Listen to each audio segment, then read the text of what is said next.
Hi, I am Mrs. Stubbs and I am your English 2 specialist. I am very excited about this year, and there are 4 novels we'll be doing. Speaking of novels, the exciting news is that there is no textbook for this course. It's just the 4 novels. We have Macbeth and Ender's Game for first semester, and All Quiet on the Western Front for the second semester. And I'm still trying to decide on the fourth novel. So most likely it will be Fahrenheit 451. So anyway, right now all of you are in semester 1, and that is also called the fall semester. And exciting part of this class is that there's no textbook. You don't have a big heavy textbook to deal with. Um, there are a lot of parts to this class, so let's get right into this course orientation. First of all, if you're new to Canvas, you will log in. Your EF can help you get the directions for that. And once you're in my class for English 2, you'll see a lot of folders. The best thing to do is open up those folders. So we're going to open up each folder. I'm just going to do a couple of them here right now for time's sake. But you will see in the About This course, there's a lot of information. So a lot of things that you're like, where can I find that? Will be in the About This course. You'll find the syllabus here. You'll find a due date list, even though you have that in each module. Very important, you'll find the English Student's Guidebook. Let's click on that for a minute. And when you click on it, it should come up. It might take a couple minutes on your computer, depending on how good your uh, router or internet is. And this is a guidebook, 13 pages, and it takes a little bit to load. You notice that I couldn't go down until it loaded, but it talks about what a paragraph is. It talks about the structure of an essay. You really need to know and read this and get to know how your essays will be graded. Speaking of how essays will be graded, all essays are graded on a rubric. You always have access to the rubric, so make sure you are reading your rubric before you submit something. That's even in my history classes, so make sure you're always reading the rubric. To make sure you're not plagiarizing, the best way is to take notes in your own words. Don't copy down something, but read something, take notes in your own words, and then when you write it in your own words again, you're writing it from your own words and not from the internet or a book or something, because you do not want to plagiarize. We have a program connected. It's called Bridged to Canvas, and it's called Turnitin.com, and it checks for plagiarism. So all your essays and assignments that are bridged to Turnitin.com, you will not have to turn it into Turnitin.com, but it will check for plagiarism. You always want to go back into your Turnitin.com account just to make sure you do not have too much plagiarism. What is too much plagiarism, you might ask? I don't question plagiarism until it's after 35% with works cited. And if it's an assignment that does not require a works cited, I don't question plagiarism until it's more than 20%. So if you're within that 0 to 35 with a works cited, or 0 to 20% without a works cited, I'm not going to go in and check what you're plagiarizing. If you are plagiarizing more than that, I will go in and look at what it is. If it's quotes and that's the only thing you've plagiarized, well, then I'm not going to question it. But if it's like copying from the internet or from a book, yeah, you're going to get a 0 on that assignment, because that's our school policy, and your EF will be instructed by our administration to write you a strike. So please don't plagiarize. Let's just get that out of the way right now. Please don't plagiarize. So, by the way, our English courses are considered ERWC. That stands for Expository Reading and Writing course, and it was developed by the Cal State University system, so the CSU system. And That's where my rubrics come from. That's where the assignments come from. So it's all expository reading and writing. And that's another reason we don't have a textbook. So let's go back to our modules. And again, you're in this about this course, and you'll see that there's going to be a final exam review calendar. You probably will want, in case that's not updated, you'll probably want to check to make sure that with your EF, because they will always have the updated calendar.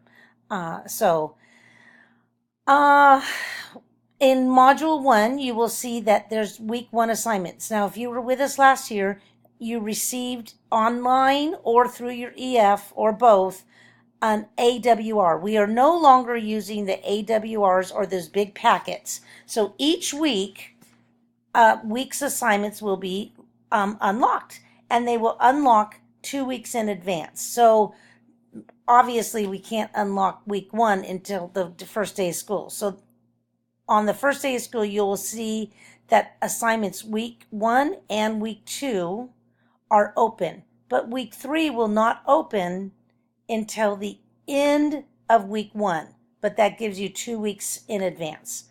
So you'll be able to open the folder, but you won't be able to look at the assignments until they're unlocked. But this way you can stay 2 weeks ahead if you want. And so everything in the assignments are right in here. You just follow along. If there's something that you need for an assignment, it will be in the module folder. So for example, those assignments said to write on the Padlet wall. Well, in your module folder, you have the Padlet wall. It will also say watch this course recording, and it will be right here. It will also say, your assignments will say take the course orientation quiz. So right there, take the course introduction quiz, and it is a specialist assignment. Another way that you can tell, besides it's being in bold and having the stars, that it's a specialist assignment, it's real easy. If right underneath the assignment there's points listed, then you know it's a specialist assignment. So specialist assignments versus EF assignments. EF assignments will be ones that you show your EF at your monthly meeting or bi-weekly meeting, or whenever you meet with your EF, and those assignments are worth 30% of your grade. The rest of your grade, 70%, you will get from the specialist assignment. So if there's points added, it's a specialist assignment, and I will be grading those. If it's anything else, the EF will be giving you a grade. Now, if you look back at the assignments, you'll see that I have made it easy for your EF. They don't have to sit there and try to read all this. All they have to do is at their meeting is look at this down here. So this note down here is for your EF. But these are all your assignments. Make sure you're looking at the assignments and not just what you're supposed to turn into your EF. For example, you'll see here that the course introduction quiz is not listed down here. That's because it's a specialist assignment. So this is what you should be doing. Throughout the course, you'll see a lot of assignments that say optional. That is if you want to challenge yourself, those optional assignments. They are also assignments that will help get you ready for not only the next grade level, but for college. So, the optional assignments are great. Now, before we run out of time, because these Screencast-O-Matic videos will only let me do up to 15 minutes, I want to make sure I've covered everything that might be in your quiz. So I've talked about Turnitin.com and plagiarism. I've talked about, you know what? There are some assignments that are turned in that are called cross-curricular, and they're turned into both a history teacher or a science teacher and me as your English teacher. Now you turn in both. You must turn those assignments into both courses or both teachers. You can't just turn them into one. Um, Also, another thing I wanted to talk about are discussion boards. So when you have an assignment that's a discussion board, make sure when you respond, one, make sure you write your post very well, and remember that all these other peers are going to be reading them. But when you respond, if you just write things like "good job" or "I really liked how you wrote this" or "you did a great job on spelling and grammar," hey, it's nice to say those things, but they will not count towards your response post. You need to build upon your peer. Talk about what they talked about, and then give your opinion and build upon it. Make sure that you're doing all that respectfully. When you write an essay for this class, it must be an MLA or a APA format, but MLA format is what this school uses. But make sure you're using it. And again, you can find what is MLA format. You'll be able to find that in these folders. So make sure you're looking for the MLA. Here we go. MLA, it's in module 2, MLA essay format. This year we have what's called a 10-day grace period. It is not on all assignments. Discussion boards do not have grace periods. Extra credit, if offered, does not have a grace period. And any assignments due towards the end of the semester may not have a grace period. So make sure you're always turning your assignments in on time. Don't use that grace period if you don't need it. And if you ever need to go beyond the grace period, it is only, and I'm going to stress this, only for extenuating circumstances. That would be like a death in the family. Not having internet access one day is not a reason to turn something in late. Not even being sick, unless you can't even get out of bed. I work when I'm sick. I've worked when I've had the flu. I've worked when I've had a bad cold. I've worked when I've had a broken arm. So make sure you're not using excuses and trying to get more time, because we give you that 10-week grace period. If you've used the 10-day grace period, if you've used the 10-day grace period and then something extenuating happens, the question's going to come, why didn't you turn it in at when it was due? So I'm kind of a stickler. In the real world, you don't get to turn things in late if you have a real job. So I kind of go by that rule. It's very hard to get something turned in past the 10-day period in my courses.